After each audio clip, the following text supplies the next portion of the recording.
DYFI Kanhangad block കമ്മിറ്റിയുടെ നേതൃത്വത്തിൽ 2025 April 5 മുതൽ ദുർഗ ഹയർ സെക്കൻഡറി സ്കൂൾ വെച്ച് നടക്കുന്ന SFA അംഗീകൃത അഖിലേന്ത്യാ സെവൻസ് ഫുട്ബോൾ ടൂർണമെന്റിന്റെ സംഘാടക സമിതി ഓഫീസ് ഉദ്ഘാടനം നടന്നു.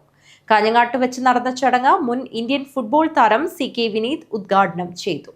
ഡിവൈഎഫ്ഐ കാഞ്ഞങ്ങാട് ബ്ലോക്ക് കമ്മിറ്റിയുടെ നേതൃത്വത്തിൽ 2025 ഏപ്രിൽ 5 മുതൽ ദുർഗ ഹയർ സെക്കൻഡറി സ്കൂൾ വെച്ച് നടക്കുന്ന SFA അംഗീകൃത അഖിലേന്ത്യാ സെവൻസ് ഫുട്ബോൾ ടൂർണമെന്റിന്റെ സംഘാടക സമിതി ഓഫീസ് ഉദ്ഘാടനം നടന്നു. കാഞ്ഞങ്ങാട്ട് വെച്ച് നടന്ന ചടങ്ങ് മുൻ ഇന്ത്യൻ ഫുട്ബോൾ താരം CK വിനീത് ഉദ്ഘാടനം ചെയ്തു. ഒന്നുകൂടി പറയാം, നിങ്ങൾ കഴിഞ്ഞ പ്രാവശ്യത്തെ ടൂർണമെന്റിന് എന്നെ എങ്ങനെയെങ്കിലും ഇവിടെ വരണമെന്ന് കളി തുടങ്ങി അന്ന് മുതൽ എന്നെ വിളിക്കുന്നുണ്ട്. അവസാനത്തെ ദിവസം, അതായത് ഫൈനലിൽ അന്ന് വരണം എന്നുള്ളതാണ് വിചാരിച്ചിട്ടുണ്ടായിരുന്നത്. അന്ന് നിങ്ങളെ സെക്രട്ടറി ഉണ്ടാവും എന്ന് പറഞ്ഞിട്ടുണ്ടായിരുന്നു. സെക്രട്ടറി തേച്ചു, കൂടെ ഞാനും തേച്ചു. അപ്പോൾ ഇപ്രാവശ്യം എനിക്ക് തോന്നുന്നു നിങ്ങളെ കളി തുടങ്ങി ഏതെങ്കിലും ഒരു ദിവസം എന്തായാലും വരാൻ ഞാൻ ശ്രമിക്കും. എന്നോട് ഓൾറെഡി പറഞ്ഞിട്ടുണ്ട്. പിന്നെ എനിക്ക് നിങ്ങളടുത്ത് പറയാനുള്ളത്, ദയവായി തന്നെ ഉദ്ഘാടന പരിപാടിക്ക് വിളിക്കാതെ കളിക്കാൻ വിളിക്കുകയാണെങ്കിൽ കുറച്ചും കൂടി എനിക്ക് സന്തോഷമായിരുന്നു. കാരണം എനിക്ക് കളിക്കുന്നതാണ് ഇഷ്ടം. സംഘാടക സമിതി ചെയർമാൻ PK നിശാന്ത് അധ്യക്ഷനായി.